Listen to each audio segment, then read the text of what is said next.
to the IELTS podcast. Learn from tutors and ex-examiners who are masters of IELTS preparation. Your host, Ben Worthington. In this tutorial, we are focusing on a checklist for academic task 1. This will help you because on each of the points that we mention, we're going to give, well, I don't know if on each one, but in most of them, we can give you a real world example from a sample answer. So this will help you because you can use this checklist while you're preparing and just see if you're basically just to guide you with your writing. And with us again on this tutorial is Daphne, and we'll be going through the points. I'll say one, Daphne will say one, and so on and so forth. So hello there, Daphne, how are you doing? Hi Ben, I'm fine, thank you. Hi everybody, hope you're all well. Just before we jump into this, in a episode we did a while back, I mentioned my friend who was traveling around Central America. I've been waiting for the end of this story for a long time, Ben. Well, as I said, that he was going around, and this is kind of related to academic task 1. This is why I wanted to share it. But he went to Barbados, he went to Jamaica, he went to the Bahamas as well. And this is last year. At each place, when he was telling me what he was doing there, he told me that, hey Ben, did you know that a slice of apple pie is $2.50 in Jamaica, $3 in the Bahamas, and $1.50 in Cuba? And wow. I asked him, why are you telling me this? And he goes, oh, these are the pie rates of the Caribbean. Sorry about that. That is the most terrible joke. I'm sorry about that, but I'm glad you laughed. I hope it wasn't just sympathy laughing from No, that's situation. Good. That's one of those silly jokes that's actually genuinely quite funny. Yes, it is semi-related to IELTS academic task 1, but please don't ever use that in your academic task 1 answer. Okay, let's jump into it without wasting any more time. So, on this checklist, we've got roughly about 15 points. And as I said, we're going to back up each point with an example. So, number 1, have you paraphrased the rubric or did you just copy-paste the title? So, Daphne, could you give us a demonstration for this one?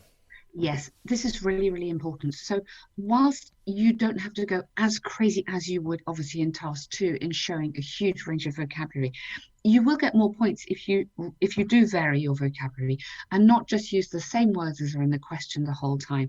Remember, as Ben says quite often, this is a language exam, so you need to show language. So in your very first sentence, have you paraphrased? So rather than, I'm looking at the line graph we have here, which says the graph below compares the number of visits to 2 music sites on the web.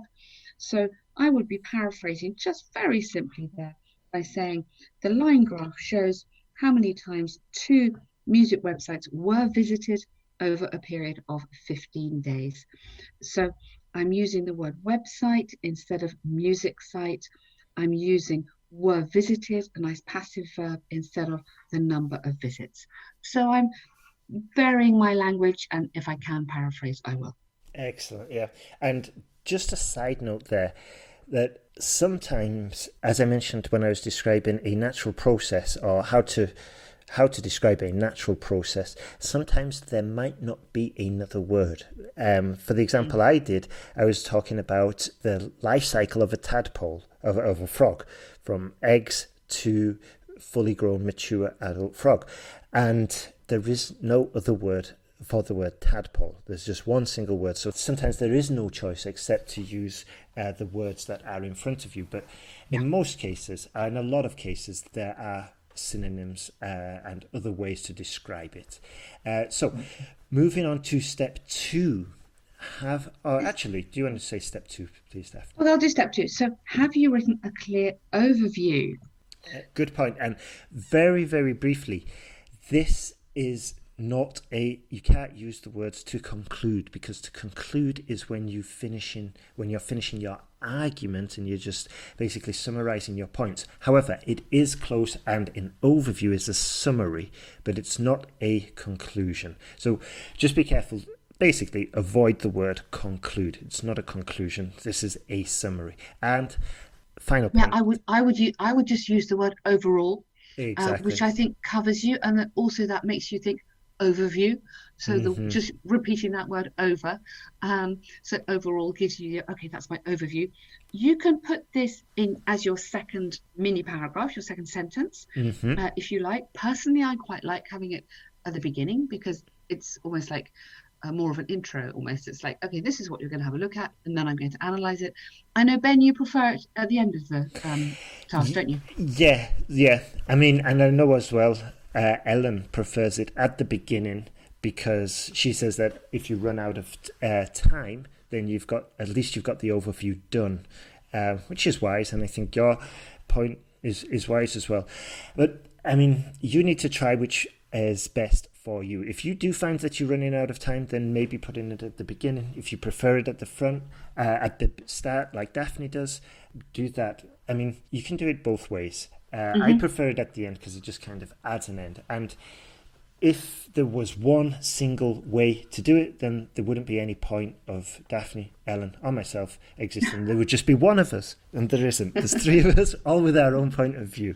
So I think students do struggle with this, because I'm not going to get into it, but both two ways are valid. So number 3, have you summarized the information and not just listed every single piece of data? Do you want to jump into this? Yeah, so this is so important. If you go back to the question, every single question says the same thing on academic task 1. Summarize the information by selecting and reporting the main features. So have you summarized the information? We don't want every single bit of data in this response. You haven't got time. It's really boring. It will not score you marks on task achievement and task response. You need to summarize. So you need to be able to give the most important things. This is really, really important here. Absolutely. Don't just tell me everything. I'm looking at the line graph then. So on this line graph that we've got, I'm not going to tell you the pattern of one music website, which is called Music Choice, and then tell you the pattern of the other one, Pop Parade. You'd be asleep in about a minute. I'm going to select data to report. Excellent. Excellent. Number 4, have you included any information that is not in the data? I'll explain this one. I think this could be summarized with the curse of intelligence, which is something I've never suffered from, actually. It's a curse I've never had. Just joking. But basically, if you, for example, if we're looking at this sales from different websites of, visits to do 2 different music sites, that if you know for some reason that on day 7 it could be a Sunday, that's why visits were slow, because not that many people are browsing online. You know this because maybe you've got experience with online music websites. Do not add this extra information, because it's not on the chart. You can only report what's on the chart. That is so, so important. I completely add my stress onto that one as well. This is not about your personal opinion. It is not about visits to the music website fell because it was Sunday and the songs were rubbish that day. That's your opinion, your speculation. This is not the place for that. It's really not. Stick to the facts. Exactly. And just as it's probably another point that we're going to cover later on, but it goes back to language, because sometimes what I see is task 2 language leaking into academic task 1. So just be aware of that. I don't know. As I said at the beginning, to conclude is a very common mistake, a very common phrase to include, which is incorrect for your academic task 1. Number 4. No, it's number 5. Sorry. It's number 5, Ben. Yeah. Have you left any important data out? Now, the key word here is important data out. Obviously, you're going to leave some important data, some data out, because you are summarizing and you don't have time. And as we've said, it's very boring to try and tell the examiner everything. But have you left anything important out? So if we go back to your strategy for planning your academic task one, which we've looked at before, you need to make sure you talk about every single segment on that pie chart. So you can't just forget one because you don't really want to talk about it. You need to refer to all of them at some point or other, even if you're just comparing. So make sure you don't leave anything out. Mm-hmm. And I'll just jump in there. Daphne said you've got to include every single point at some point or another. That does not mean we're going to put every single point. We're going to probably group some, maybe the biggest sections, maybe the smallest sections, but at some point, at least we're going to have every data point, but it's not going to be in a boring list style format. So it's a very important balance there that you've got to be aware of. Which moves us on to number 6. Have you listed... Sorry? Yeah, no, I was going to say that moves you nicely onto number 6 because you mentioned the word list. It does. It's a very graceful transition there. Probably the most graceful one I've done ever. Anyway, sorry, number 6, Daphne. Have you just listed the information or have you compared it? So 2 things, going back onto the list that Ben just said. This is not about writing a list. The chart did this on day 1, that on day 2, that on day 3. Have you done a list? So no. Or have you compared it? Yes. So if you're comparing where relevant. So this is where you're going to pick up so here we've got these 2 graphs. So I'm comparing, the trend in both of them was up on day 7 a little bit, and then a little small decrease between days 8 and 9. One of them increased dramatically, music choice increased dramatically on day 9 up till day 11. And I'm comparing that to the other one, pop. Yep. And the increase there was day 11 up to day 12. So I'm selecting information to compare, and I'm comparing it. Excellent point there. Number 7, Daphne. Number 7 is to do with the organisation. So this is to do with, remember how you've planned at the beginning, you've worked out what you're going to say, you've chosen the key data, you've got your introduction sentence, you've got your overall, and then this is about the clear organisation that you've then got 2 paragraphs with the really important, the meaty bit, if you want to put it like that way. The most important data you're going to select. This is where you're going to be using your comparative language or your percentages and really showing that you understand what you can see. Excellent point there. Number 8, have you mentioned any striking features? And this goes back to what we were saying in a previous tutorial about getting an overview, and a good way to identify the striking features, 2 ways actually. Number 1, look for the extremes, and that includes the minimums, the maximums. Look for anything that stands out that doesn't really fit into the pattern possibly.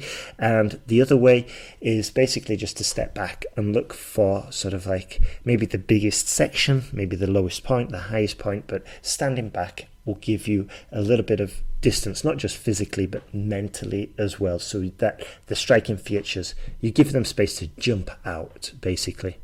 Brilliant. Exactly. Okay, number 9. Number 9, avoiding repetition of words and structures. Now, this is very important here, and this is somewhere where you can actually show some skill in the language, even if you're possibly a bit less confident in the maths side of these. The task 1, you can show some nice language in here, okay? So you can, instead of using the word visit to a website, you can talk about clicks. You can talk about, I'm just going back to the model answer. Instead of 15 days, you can talk about a 2-week time period. There are various words that you can use. You can talk about visitor numbers. You can talk about followers. You can talk about customers. So this is just really about, have you varied your language and tried not to repeat yourself all the way through? Excellent, yeah. And a little bit of knowledge of the subject is helpful, but I think you would get this if you're working on your language skills anyway, not just your IELTS skills. And it's a much healthier attitude, and it's a lot more enjoyable personally to work on your language skills and then start developing your exam skills. But of course, it's difficult to I don't know, to get into that mindset if you've got your exam coming up in 10 days. You know, then in that case, you really want to be focusing on your exam skills. So, number 10, have you used a range of grammar, vocabulary, and complex structures? So, just to put you on the spot again, Daphne. I'm going to read you the overall overview for this answer, which shows quite a lot of these. So this shows some as what Ben mentioned here, this a range of grammar and complex structures. So here we go.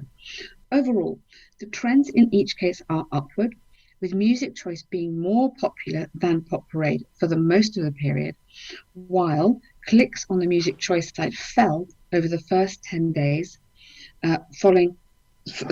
first 10 days, the sites followed similar patterns on days 7 to 9.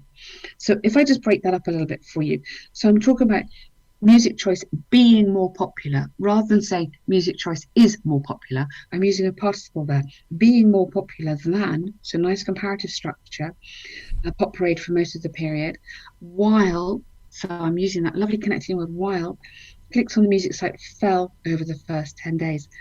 So I'm just trying to get in there some, rather than just saying this went up, that went down, I'm just trying to use some nice grammar and vocabulary and this idea of complex structures, using some of these linking words as well.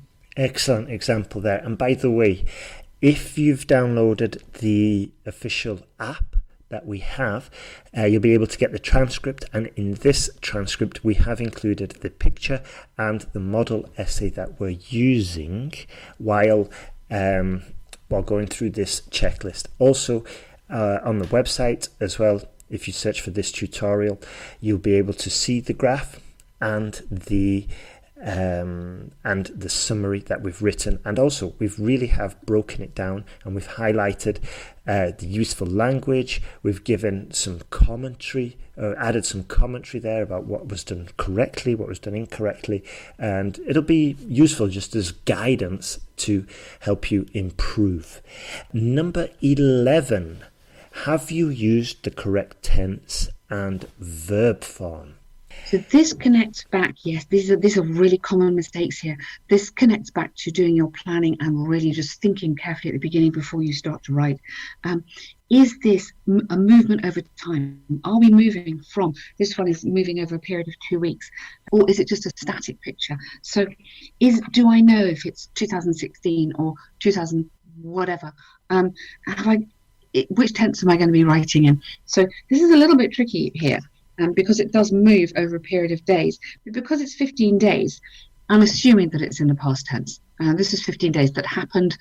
It's not every single 15 days. If it was every single 15 days, I'd be using a present tense.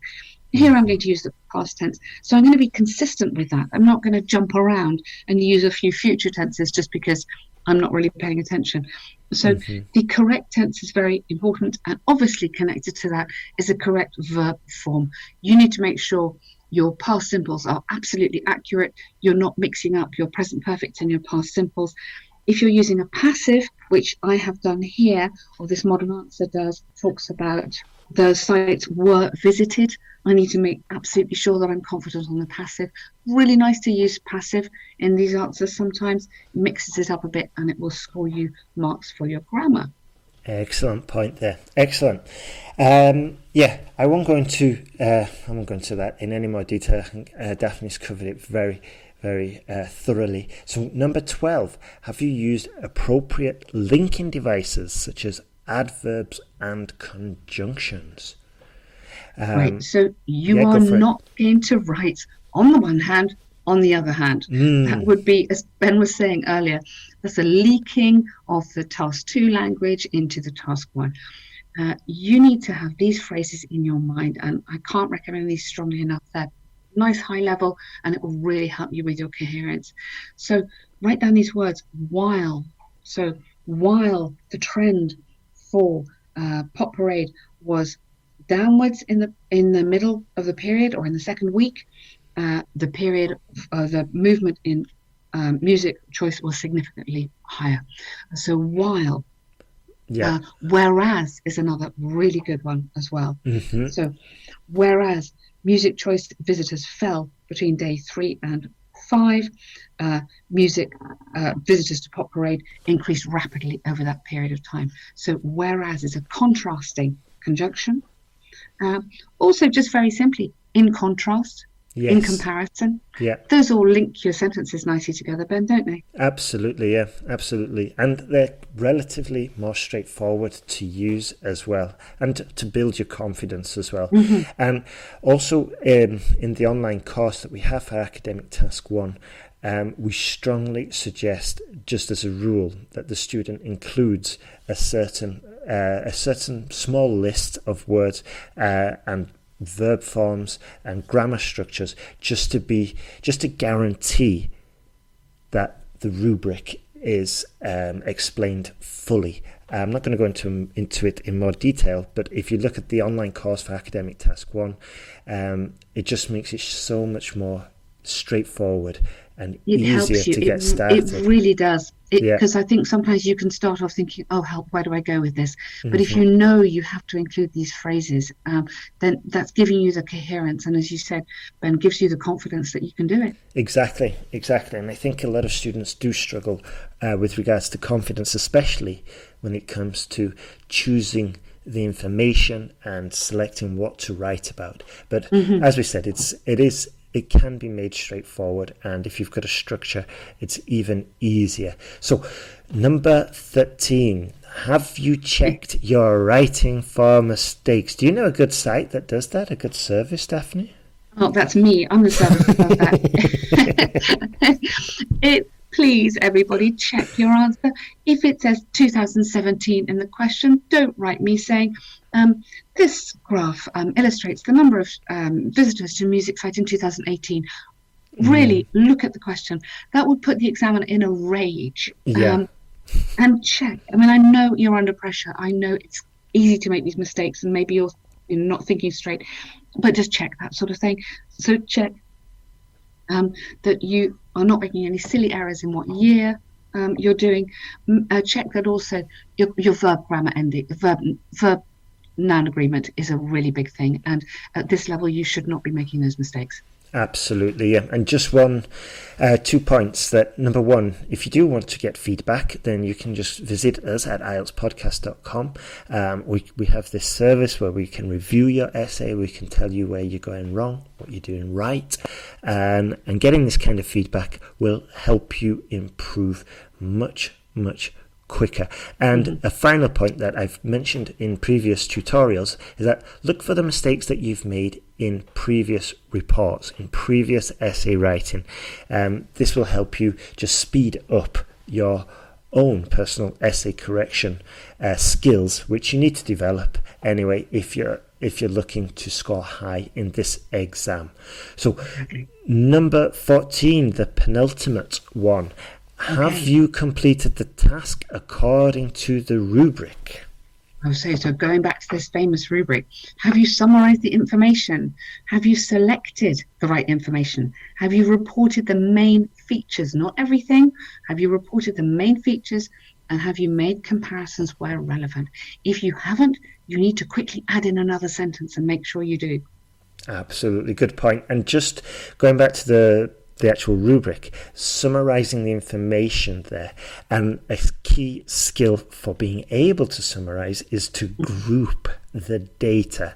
Grouping the data is a skill that we strongly encourage all our students to develop, and we've got special skills and techniques in the online course. We don't have time to mention them today, but they definitely help you in when it comes to choosing the right information to include. Now, point 15 is a little bit, although the official IELTS website does not mention 150 words, and in the criteria it doesn't mention to write at least 150 words, I have downloaded official papers which do say write at least 150 words.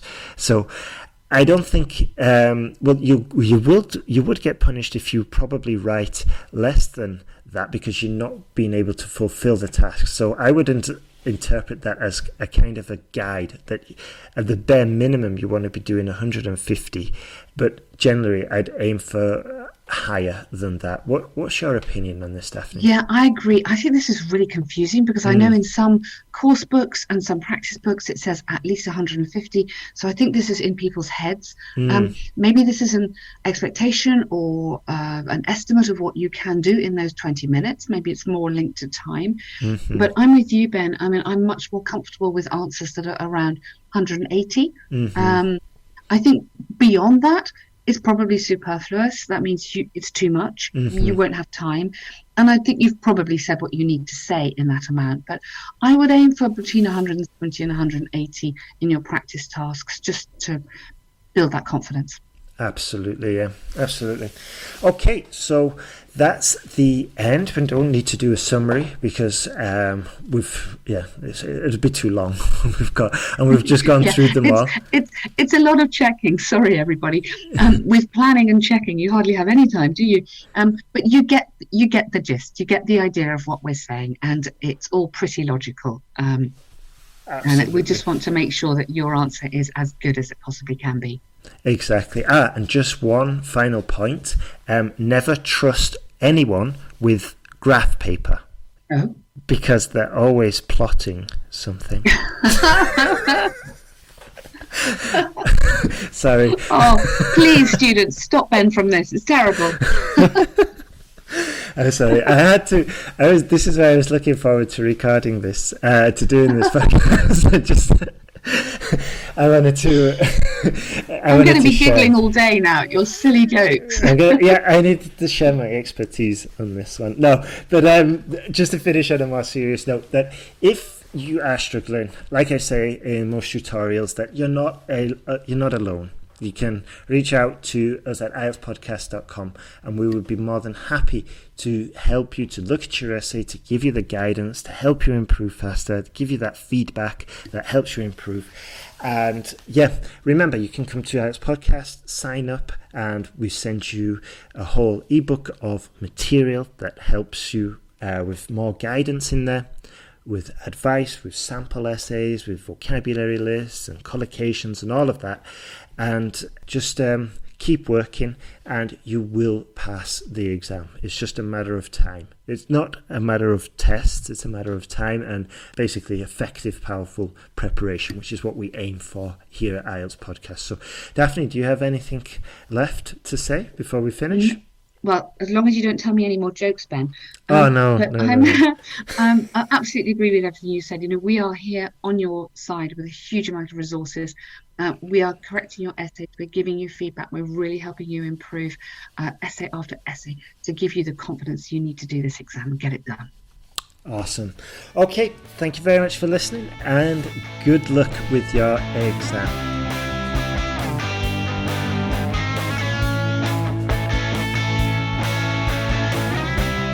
Thanks for listening to IELTSPodcast.com.